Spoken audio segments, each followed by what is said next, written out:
Hermes here, coming at you from behind the wheel. Let's see if we get this up a little bit. There we go. There we go.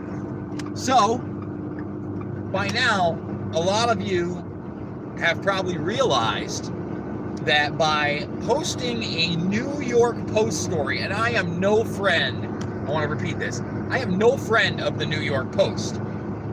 A New York Post story about emails that seem to now have been verified and pictures that seem to now have been verified regarding Hunter Biden and his introduction of his business partners in Burisma with his father. What did they do? They censored them. They banned accounts. They suspended accounts yesterday for posting a New York Post story, okay? And let me say this. The New York Post was absolutely 100% one of the worst publications when it came to 9/11 truth. They were constantly smearing it. But somehow, in 2020, the New York Post has become the most reasonable mainstream publication in New York and probably the country when it comes to COVID-1984, when it comes to lockdowns, when it comes to Andrew Capo Cuomo, and when it comes to fairness, in my opinion, in the arena of Donald Trump. So now it's not InfoWars is banned, or Alex Jones is banned, or Jason Burmis said the wrong thing, we need to censor it. I'm going to tell you about a little YouTube censorship that hit me in a moment yesterday. So thumbs this video up, subscribe, and share. And that brings me to that point. Okay? People are always going to use selective enforcement to try to rein in non-authoritative, or as I like to call them, authoritarian sources. So why did I put Python Justin Trudeau? He dressed up in straight blackface, 100% blackface, no doubt about it. It looked like he was at some weird like summer retreat. And not only did he dress in blackface, okay, he stuffed his crotch to make it look like he had a male arm for a penis. Let's keep it real, okay? And so I made a thumbnail. Now the thumbnail has Robert Downey Jr. in blackface from Tropic Thunder.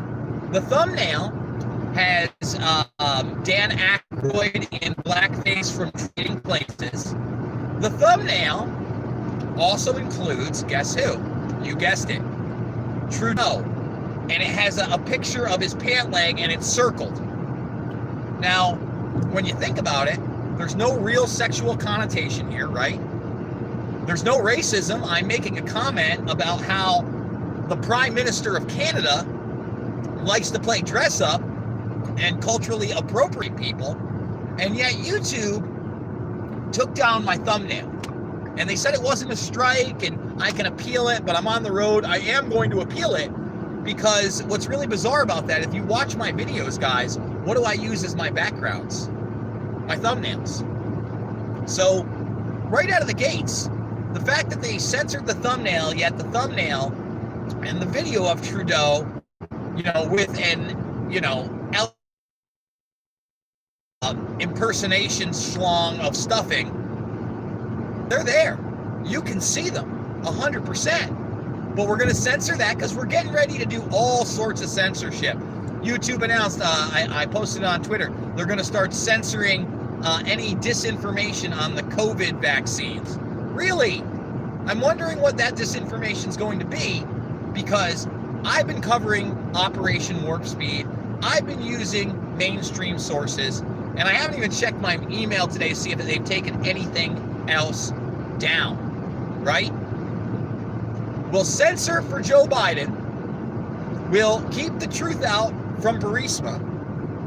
The left will impeach Trump for a phone call with the leader of the Ukraine asking about the firing of the prosecutor that Joe Biden brags about at the CFR. Well, son of a bitch, what do you know? They fired him after he said he was going to withhold $1 billion. And it just should shock us that we've allowed it to get this bad, and that we think that somehow Trump's Department of Justice is actually going to do anything. To Johnny nonsense and, quite frankly, bullshit. Okay? They've had all the time in the world to rein in Google, who they do business with, Facebook, Twitter, and they've done none of it. They've done none of it. And now you're finding out, even though, you know, the whole Russiagate thing was really a Brennan and Clapper operation, just like Seymour Hersh told you in secretly recorded phone calls to them either. Okay? So it is now being heavily censored. And thumbs this video up, subscribe, and share the Bin Laden raid story. Okay? I should be talking the young reporter, I believe her name is Anna Kate, who first got a hold of this stuff from this Alan Parrott. And again, I don't know exactly what's going on yet because I haven't been able to delve deep, but I do know there are phone calls with a guy named Kurt Weldon, who's a former congressman. Now, if you don't know who Kurt Weldon is, Kurt Weldon was the guy that brought Anthony Schaefer and the rest of Able Danger to the forefront in 9/11 Truth, okay? Tried to get their story out there that they had identified Atta and some of the other hijackers and nothing was done, that these timelines that they were giving were completely false. And, you know, I put some of that in not only Loose Change Final Cut, but Fabled Enemies, okay? So Weldon, his office was raided. His daughter's house, I believe, was also raided by the FBI. And in these secretly taped phone calls, you can tell that Weldon is not happy with the intelligence community. Also, he says that they don't really want Bin Laden. The other guy says that's astute, right? Now, Weldon, I haven't listened to the second piece of audio yet. Weldon wants to talk to Parrott with Joe Biden's supposed right-hand man, who's a guy that's doing Pakistani operations and trips for him. Why is Pakistan, in particular, so important to this story, right? Well, number one, the supposed Bin Laden raid that they're now saying is contrived, right, happened in Pakistan. And remember, Seymour Hersh did a large article on the fictitious nature of the narrative we were sold on that Bin Laden raid. And that narrative may even be further from the truth, right? So let's just look at Pakistan and 9/11 for a second, and Bin Laden and the narratives. So we're told after 9/11, Osama bin Laden, Al-Qaeda, and the Taliban are the ones, you know, who are completely guilty for 9/11. They're the ones we have to stop. We have to go into Afghanistan. We have to stop Qaeda operatives. We have to get Bin Laden, right? And notice, I don't think they still have gotten Zawahi after all these years, after almost 20 years. Pretty bizarre, right? Now, the first thing is that CBS in 2002, in January, and I believe this is in my film Fabled Enemies, did a report where they went to a Pakistani hospital where doctors and other staff stated that on the eve of 9/11, Bin Laden was at their hospital and being protected by the Pakistani military. A story you'll never hear repeated in any mainstream press at all, but it's out there, is being protected by the Pakistani military.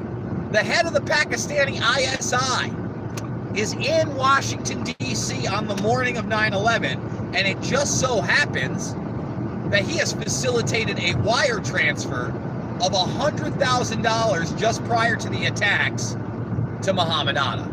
Huge story, completely unreported, and really treated as quote-unquote fake news during the time. Now, even more interestingly, not only is General Mahmoud Ahmed the head of the ISI in the United States, but that payment is facilitated through a man named Omar Saeed Sheikh, who has all these intelligence ties, is convicted of beheading Daniel Pearl, that first beheading video, the journalist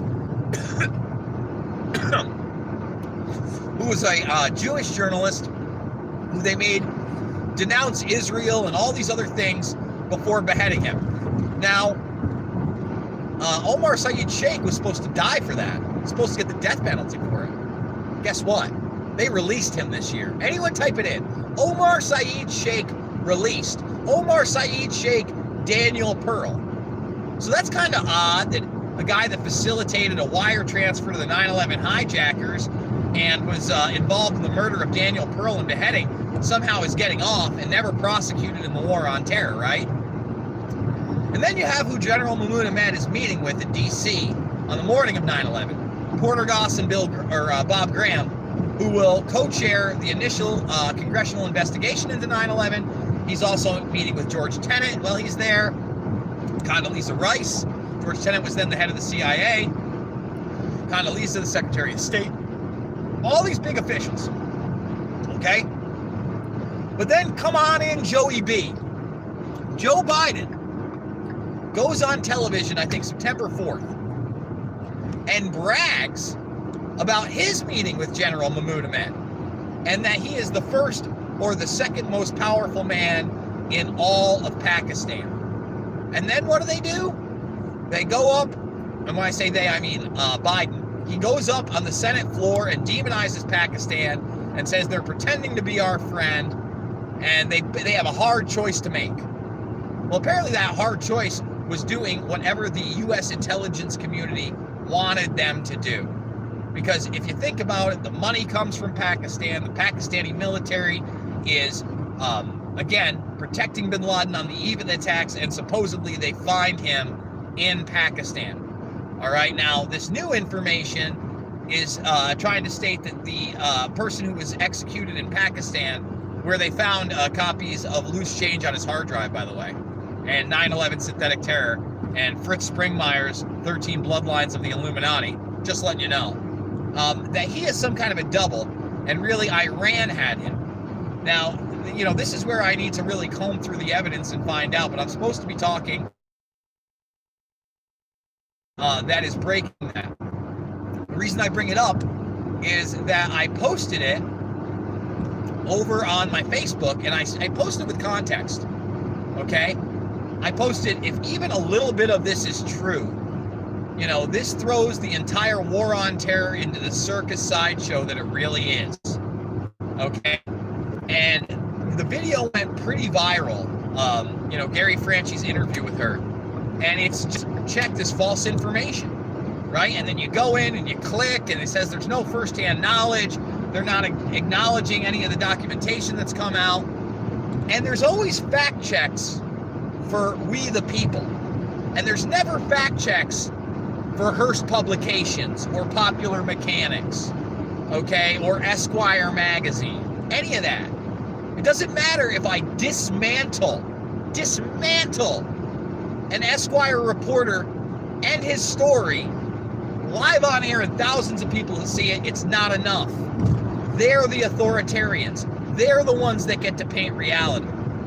And quite frankly, I think that we need criminal prosecutions. We got to stop with this litigation, with letting these people hide behind their businesses and just, win or lose lawsuits. And we can't just vote with our dollar either. All right, I know people don't want to hear that, but it's true. We need criminal prosecutions of the criminal class of, the technopoly. Basically, these are predator class minions.